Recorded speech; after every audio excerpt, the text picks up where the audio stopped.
Viewers, আপনারা এর আগে জেনেছিলেন সরকারি চাকরিতে পেনশন সুবিধা থাকছে না। সরকারি স্বায়ত্তশাসিত, সংবিধিবদ্ধ, রাষ্ট্রায়ত্ত ও বিশেষ স্বায়ত্তশাসিত প্রতিষ্ঠানে পেনশন ব্যবস্থা থাকবে না। তারা প্রত্যয় স্কিমে চলে যাবে এবং রাজস্ব খাত চলে যাবে সেবক স্কিমে।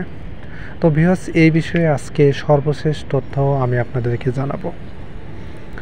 ভিউয়ার্স, সরকারি স্বায়ত্তশাসিত, সংবিধিবদ্ধ, রাষ্ট্রায়ত্ত ও বিশেষ স্বায়ত্তশাসিত প্রতিষ্ঠানের এই যে প্রত্যয় স্কিম, যেটি এই বছরের 1 জুলাই থেকে চালু হওয়ার কথা ছিল, এটি কিন্তু সম্পূর্ণ বাতিল করেছে সরকার। এছাড়া আগামী বছর 2025 সালের 1 জুলাই থেকে সরকারি রাজস্ব খাতের যে সেবক স্কিমটি সরকার চালু করতে চেয়েছিল, সেই স্কিমটিও কিন্তু সরকার বাতিল করেছেন। অর্থাৎ আপনারা যারা এখন নতুন যোগদান করবেন, তারা কিন্তু আগের মতো পেনশন সুবিধার আওতায় থাকবেন। সরকারি চাকরির প্রতি অনেকের কিন্তু অনীহা চলে আসছিল যে পেনশন ব্যবস্থা থাকতেছে না, কিন্তু এখন কিন্তু সম্পূর্ণরূপে পেনশন ব্যবস্থা থাকতেছে। তো ভিউয়ার্স, আপনারা আরও কিছু জানার থাকলে কমেন্ট করবেন। ফার্স্ট টাইম আমার চ্যানেলে হয়ে থাকলে চ্যানেলটি সাবস্ক্রাইব করে পাশে থাকবেন। ধন্যবাদ।